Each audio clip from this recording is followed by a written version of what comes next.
അൻവർ വാർത്താ ചാനലുകളുടെ evergreen star. ഒന്നിടവിട്ട് അൻവറിന്റെ വാർത്തകൾ ഇടതടവില്ലാതെ വന്നുകൊണ്ടിരിക്കുകയാണ്. അവസാനമായി കഴിഞ്ഞ ആഴ്ച ഗോവിന്ദച്ചാമിയുടെ ജയില് ചാട്ടം പുനരാവിഷ്കരിച്ചുകൊണ്ടെത്തിയിരുന്നു. പിന്നെയും ഇത് അൻവർ തരംഗം. ഇത്തവണ തരംഗമല്ല, തരിപ്പണമാണെന്ന വ്യത്യാസം മാത്രമേ ഉള്ളൂ. പുതിയതായി വന്നിരിക്കുന്നത് കേസാണ്.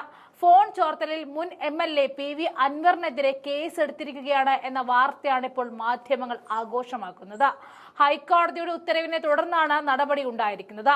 കൊല്ലം സ്വദേശി മുരുകേഷ് നരേന്ദ്രനാണ് PV അൻവറിനെതിരെ പരാതി നൽകിയത്. ഇയാൾ മലപ്പുറം പോലീസ് സ്റ്റേഷനിൽ ഹാജരായി മൊഴി നൽകിയിരുന്നു. Information technology act, telecommunication act എന്നിവ പ്രകാരമാണ് കേസെടുത്തിരിക്കുന്നത്. പോലീസ് ഉദ്യോഗസ്ഥരുടെ അടക്കം പലരുടെയും ഫോൺ കോളുകൾ ചോർത്തിയിട്ടുണ്ടെന്ന് അൻവർ തന്നെയാണ് വെളിപ്പെടുത്തിയത്. ഓർക്കാപ്പുറത്ത് വെളിപ്പെടുത്തിയത് ഇപ്പോൾ പണിയായിരിക്കുകയാണ്. കഴിഞ്ഞ സെപ്റ്റംബറിൽ മലപ്പുറം ഗസ്റ്റ് ഹൌസിൽ വെച്ച് നടന്ന വാർത്താ സമ്മേളനത്തിലായിരുന്നു അൻവർ വെളിപ്പെടുത്തൽ നടത്തിയത്. ഇതിന് പിന്നാലെയാണ് മുരുകേഷ് നരേന്ദ്രൻ പോലീസിൽ പരാതി നൽകിയത്.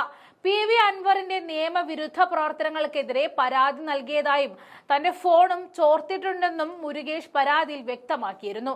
മുരുകേഷിന്റെ പരാതിയിൽ പോലീസ് നടപടി സ്വീകരിച്ചതിനെ തുടർന്നാണ് പരാതിക്കാരൻ ഹൈക്കോടതിയെ സമീപിക്കുന്നത്. പിന്നാലെയാണ് നടപടി. നിർണായക തെളിവ് അൻവറിന്റെ കയ്യിലുള്ളത് കൊണ്ടാണ് പരാതി കൊടുത്തിട്ടുള്ളത്. ഇപ്പോൾ കേസെടുത്തിരിക്കുന്നതും അതുകൊണ്ട് തന്നെ. അറസ്റ്റ് ഉണ്ടാകുമോ എന്ന് ഇനി വഴിയേ അറിയാം. ഈ വർഷം തുടക്കത്തിലായിരുന്നു നിലമ്പൂരിൽ ഫോറസ്റ്റ് ഓഫീസ് തകർത്ത സംഭവവുമായി ബന്ധപ്പെട്ട രജിസ്റ്റർ ചെയ്ത കേസിൽ PV അൻവർ MLA അറസ്റ്റിലായത്. അതൊന്ന് വലിയ കോളിളക്കമുണ്ടാക്കിയ സംഭവമായിരുന്നു. അൻവറിനെ UDF തലയിലെടുത്ത് വെക്കുമെന്ന് വരെ ഈ കാര്യം എത്തിച്ചു. പക്ഷേ മതമിളകി വന്ന ആനയെ പിടിച്ചുകെട്ടിയതുപോലെ അൻവർ ഒന്ന് ഒതുങ്ങി. പിന്നെയും ഇടത് സർക്കാരിനെതിരെ പ്രതിരോധ കോട്ട തീർത്തുകൊണ്ട് അൻവർ പ്രത്യക്ഷപ്പെടാറുണ്ട്. അന്ന് അറസ്റ്റിന് മുന്നോടിയായി വൻ പോലീസ് സന്നാഹം അൻവറിന്റെ വീട്ടിൽ എത്തിയിരുന്നു. അൻവറിനെ അറസ്റ്റ് ചെയ്യാൻ പോലീസ് എത്തിയ വിവരമറിഞ്ഞ DMK പ്രവർത്തകർ അടക്കം വീടിന് മുന്നിൽ തടിച്ചുകൂടിയിരുന്നു. നിലമ്പൂരിൽ കാട്ടാനയുടെ ആക്രമണത്തിൽ യുവാവ് മരിച്ചതുമായി ബന്ധപ്പെട്ടാണ് അൻവറിന്റെ നേതൃത്വത്തിലുള്ള DMK പാർട്ടിയുടെ പ്രവർത്തകർ നിലമ്പൂർ ഫോറസ്റ്റ് ഓഫീസ് അടിച്ചു തകർത്തത്.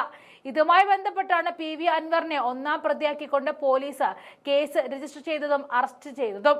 ഭാരതീയ ന്യായ സംഹിതയിലെ 121, 132, 189, 191, 329, 332 എന്നിവയായിരുന്നു വകുപ്പുകൾ.